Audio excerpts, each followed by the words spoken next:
நான் வாழப்போற பொண்ணியா, எனக்கு எடுத்துறாதியா please please, என்ன விட்டுறியா? ஐயோ வேண்டாயா, எனக்கு எடுத்துறாத ப்ளீஸ், என்ன விட்டுறியா? விட்டுறியா? ஐயோ ப்ளீஸ், காலை பிடி.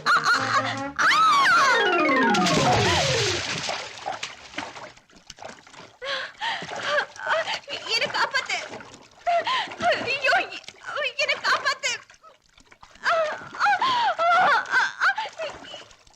என்ன காப்பாத்தியா? மன்னிக்கணும், நான் உங்களை காப்பாற்ற முடியாது. ஏன்னா எனக்கும் நீச்சல் தெரியாது. அந்த ஆண்டவனை வேண்டிக்கிங்க, பொழைச்சிருந்தா மறுபடியும் சந்திப்போம். என்ன காப்பாத்தியா?